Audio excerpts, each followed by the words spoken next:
তোমার সাথে একটা সাদামাটা রবিবারের গল্প শেয়ার করি, তার সাথে কিন্তু ব্লগ করা নিয়ে কিছু গুরুত্বপূর্ণ ডিসিশন নিয়েছি। সেই সমস্ত কিছুই বলবো আজকের এই ব্লগে, তাই প্রথম থেকে শেষ পর্যন্ত দেখার অনুরোধ রইল।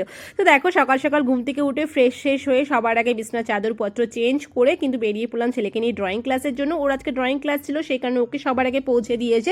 বসলাম এখানে ব্রেকফাস্ট বানাতে। আজকের ব্রেকফাস্টের মেনুতে কিন্তু ছিল হলুদ চাউমিন, তাও আবার বাদাম দিয়ে। তাই গরম গরম চাউমিন বানিয়ে সবার আগে পেট পুজো করে এখানে বসিয়ে দিলাম দুপুরের জন্য ভাত। আর তার সাথে কিন্তু ব্রেকফাস্টে আরও একটা আইটেম হচ্ছে, সেটা হচ্ছে ডিম পরোটা। যেহেতু আমার ছেলে চাউমিন পছন্দ করে না, সেই কারণে কিন্তু ওর জন্য এক্সট্রা করে আজকে ব্রেকফাস্টটা বানাতে হলো। এদিকে ব্রেকফাস্টটা বানিয়ে রেখে কিন্তু আমি এখানে বসিয়ে দিলাম দুপুরে রান্না বান্না। তো চলো আমি কি ডিসিশন নিচ্ছি সেটা তোমার সাথে শেয়ার করি। দেখো, তোমরা তো অনেকেই জানো যে আমার একটা ইউটিউবে চ্যানেল আছে, কিন্তু এবার থেকে আমি ইউটিউবে আরও একটা চ্যানেল খুলেছি, যেটার নাম শর্টস অ্যান্ড সোয়াগ।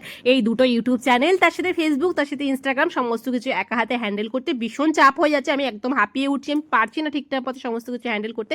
সেই কারণেই ভেবেছি এবার থেকে যে ডেলি ব্লগিং এর ব্যাপারটা রয়েছে, ডেলি ব্লগিং যে শ্যুট করি, প্রেজেন্ট করি, সেগুলো কিন্তু এবার থেকে একদিন পর পর করবো, যাতে মাঝখানে দিনগুলোতে আমি সুন্দর সুন্দর রিলস ভিডিও বানাতে পারি আর সুন্দর সুন্দর ভিডিও তোমার সাথে প্রেজেন্ট করতে পারি।